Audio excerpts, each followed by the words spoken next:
Well, according to her lawsuit, there was another incident that happened in New York after a party with Jay-Z.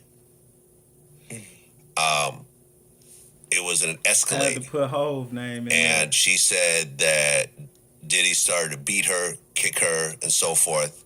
He forced her out of the car on Fifth Avenue in New York.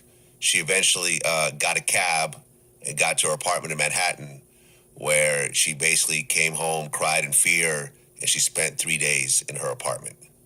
Do you know about this incident? I know about the incident, but I wasn't there for that night. Because when we went to New York, Paulie would take over. Right. Paulie was the New York guy. Right. You were the out-of-town guy. Yeah. Got it. But you did see a fight when you guys were in a Cadillac at one point. Yes. And you guys were driving. Yes. Describe what happened. Her and Puff was fighting, and I broke it up again. And I put Puff in the front seat, and I put Cassie in the back seat. Okay. And he was just sitting there, and I was like, yo, y'all can't be acting up like this, man. And then Cassie had punched him in the face, rightfully. She punched him in the face, and they started fighting, and I had the window open. And people... Nah. He did an interview on Vlad before. And his story isn't so much as changing, but the narrative is changing. And the details are becoming more available. His description of them fighting each other was a little bit different in the last interview. He made it seem more like it was something that they did. Like she would pop off too. And now it's rightfully so. Or this, that, or whatever. You know, like... with that much drug usage, that's how things go. Take it from an ex-drug dealer. Those relationships is all about the ups and downs. And when they coming down and they starting to get clarity, they gonna remember some of that shit that went on during the ups. And they gonna react. This is not just a Diddy thing. This is all drug addict couples. And seeing how America is the highest consumer of all drugs, I don't see how all of us are so flabbergasted by the facts of this case. I don't get it. Started pulling up. Oh shit, that's Diddy and Cassie in there fighting, and I'm trying to roll the window up at the same time. So in my mind, I was happy because I actually seen her fight back. In my mind, I was happy.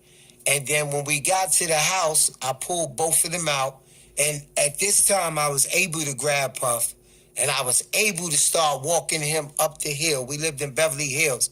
So I started walking him up the hill. And then Cassie ran behind me and she kicked him. You know what I'm saying? When he went to chase her, I grabbed him again. And I was able to stop it. So these are the things that people don't talk about. So I was able to stop it at that time, and then later on, they went in the house. It was almost like they would stay in the room for 2-3 days at a time. Right. Doing nothing but getting a high. Right. And then when they came out the room, it was like a different person. Cassie would be like a... What I just tell you? What did Juan-o just tell you? That's how it goes in them functioning drug relationships, like where they both got careers and shit to do outside of getting high. That's how it goes. Now, when they don't got careers outside of getting high, it pretty much goes the same way 24/7, because they never have to actually clean up so they can do this, that, or whatever. You know what I'm saying? Quite frankly. A whole different type of person. She was very quiet. She started really not talking, and that's when I started realizing, like, she's at the point where she's just terrified. Well, when she punched Diddy in the face in the car, I guess she had a ring on? Yeah, she had a ring on. She had a monkey ring on. And the reason I remember this monkey ring on is because Uncle Paulie had left this same ring in L.A. one time. And he said, yo, Bonds, when you get to the house in L.A., yo, I left Cassie ring. So I said, okay, I'll get it. So I got the ring and I put it in a tissue. And you know how you just empty your pockets out one day I emptied my pockets out and I threw the ring away. And this ring was a $10,000 ring. So I just threw it away. So when I went back to Ralph's to look in the parking lot, it wasn't there. So I went to, I forgot the jeweler name, famous jeweler on Fifth Avenue. Let's see, Loren, something Loren. And I went to her. She knew who I was. And she gave me the same ring again on a payment plan. And I said, yo, I can't go back and tell them I lost this ring. And she said, okay, I'm going to give you the ring, Barnes, but you got to pay me $1,000 every month. And I said, okay. And lo and behold, it was a see no evil, hear no evil, speak no evil ring. The Three Monkeys. The Three Monkeys. Yeah. But this was a see no evil. So the ring that she gave me was a hear no evil. Everything else was the same. And once again, when Cassie got in the room alone with Puff, for some reason she was afraid, and the next thing I heard was, Barnes, pick up the phone, pick up the phone. And I picked up the phone. Man, I just want to add something. It's not that she's afraid. See, the thing about abusive relationships or even drug-filled relationships is they're both feeding off each other. She liked that monster in him. She controlled that monster in him. That's her get off. His get off is being able to be the monster and be loved. Now, we all done seen these type of couples, grandparents, auntie, and my family, it was Johnny and Brenda. And they'd fight like cats and dogs, beat the shit out of each other. Then one come knock on your door. Yeah, this bitch done did so and so and so and so, right? So while you sitting there kicking it with Johnny, Brenda climbing through the window, stealing shit. And they gonna both meet up around the corner and smoke your shit. And that's how they got down. That's how, man, they was so in love. One died and the other one died right behind them. Like, boom, boom. Dope fiend love. That shit stronger than motherfucking Gorilla Glue. And he said, yo, what happened? You lost the ring? You lost Cassie ring? And I said, yeah, I lost the ring. He said, why you ain't tell me? I said, why should I tell you? I said, you always arguing with people about not handling things themselves. So I went down to the jeweler. I took responsibility, and I got another ring. He said, yeah, but that's not exactly the ring. You had to really look at it and see that it was different. And he left it at that. But that was just one of the reasons why I couldn't really talk to Cassie and couldn't really help Cassie, because when she was on drugs, she would tell him everything.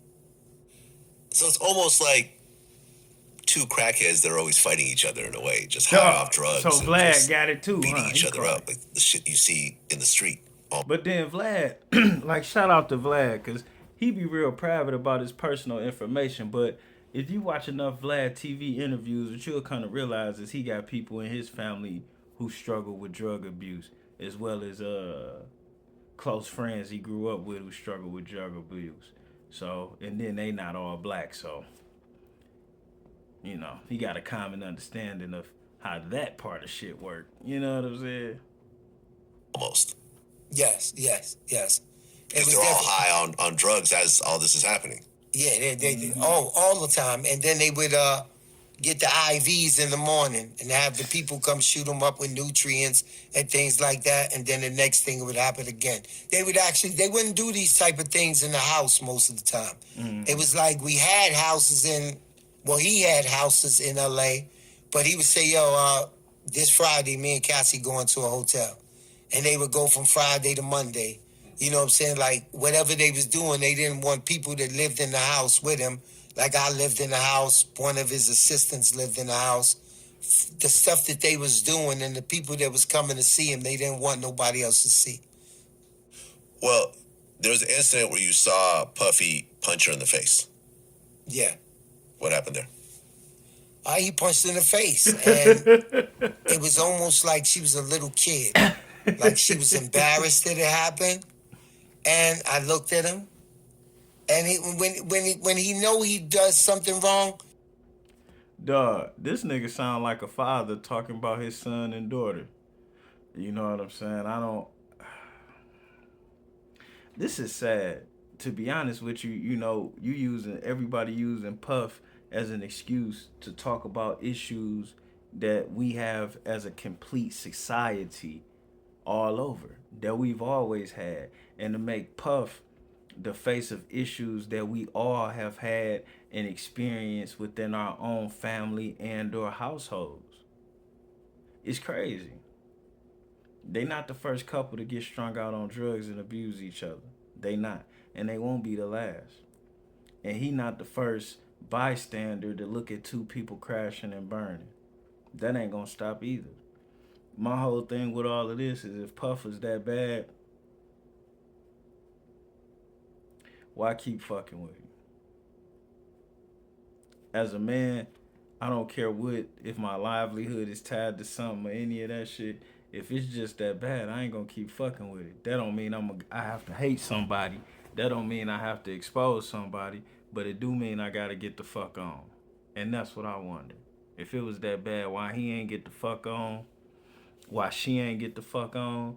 But at the same time, they always feeding off of that.